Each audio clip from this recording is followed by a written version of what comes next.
So this is going to be my review of Capcom's Vampire Morrigan from Darkstalkers.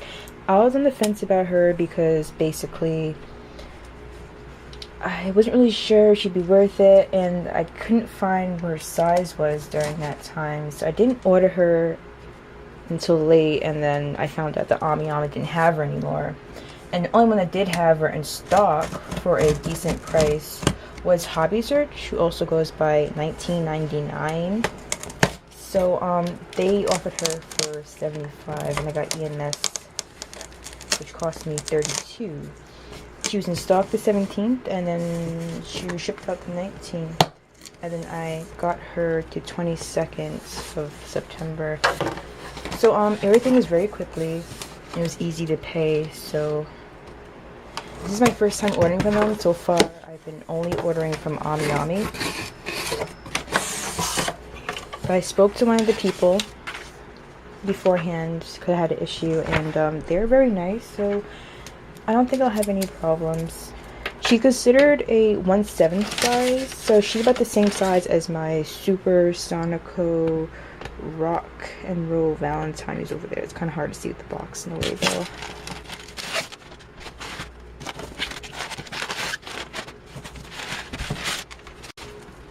The packaging is decent. I mean, like, I had just a bit of paper around it, so it wasn't really much, but it was something, and the box is fine, so that's all that matters.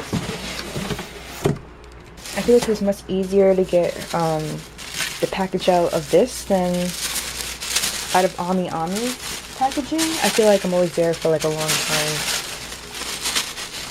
unwrapping everything.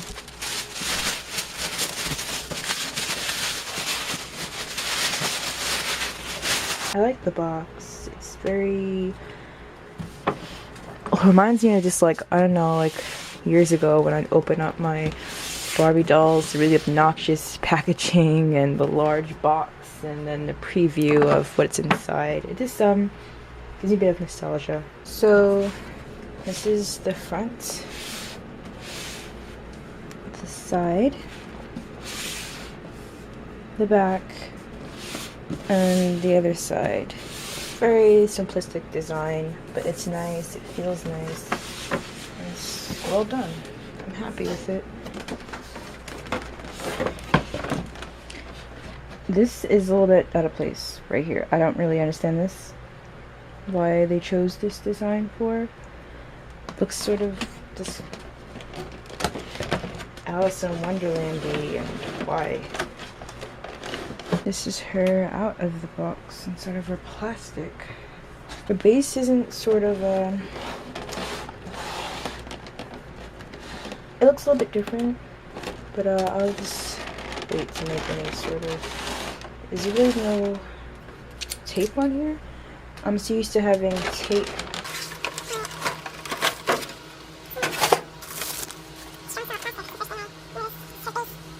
It's like... The thing about that is that they changed the original design. Originally it was just going to be white and this plain looking, but then they added a moon, and I think the bats were added too randomly, but it's a nice base. I'm trying to figure out how she would even get on here, but there's nothing, but okay.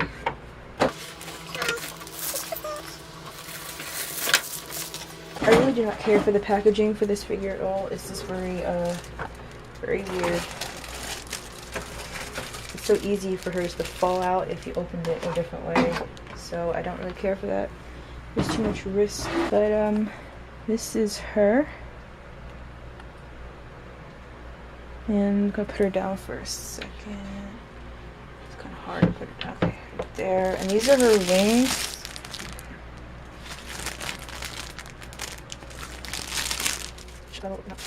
No. Wow, this is very thin, extremely thin.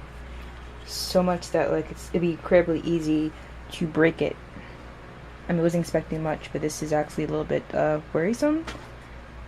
It's incredibly easy to break, I think. So very hollow.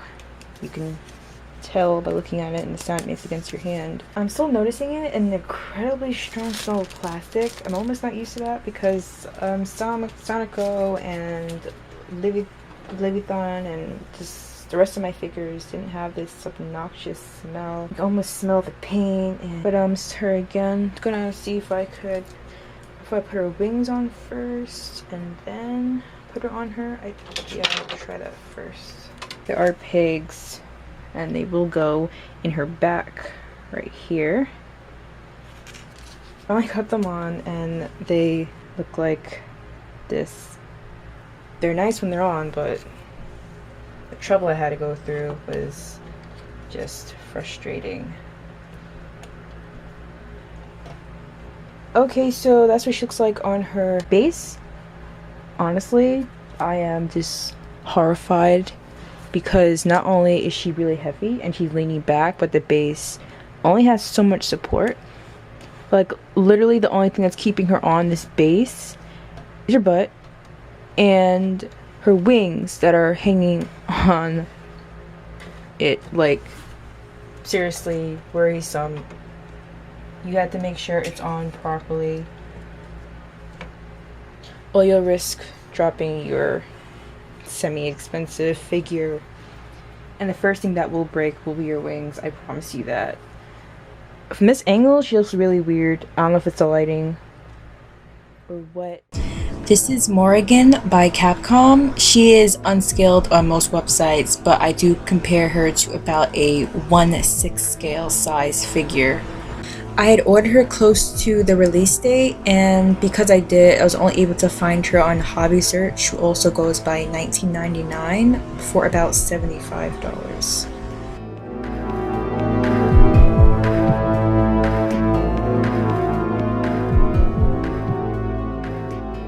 I think Capcom's design of Morrigan is beautiful, and it is sculpt-wise, except for some things like her wings.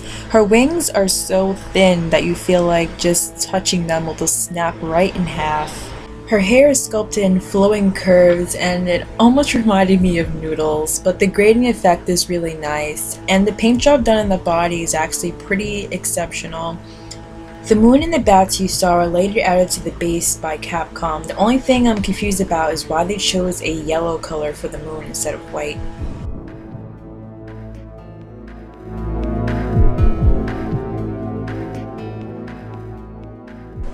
And there are some issues such as paint transfer. You will notice on different parts such as her thigh or in the back of her hair that it's like after they finished painting her, they might have touched her by mistake, and you can obviously tell that they did.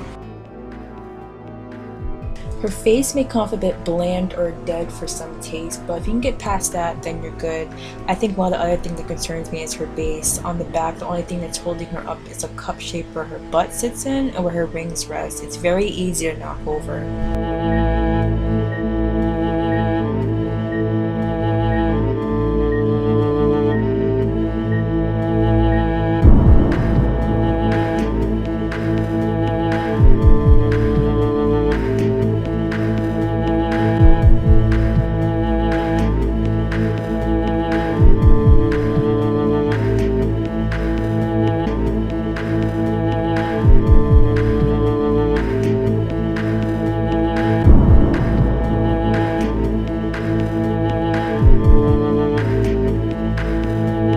Thank you for watching. Please comment, rate, and subscribe for more videos like this.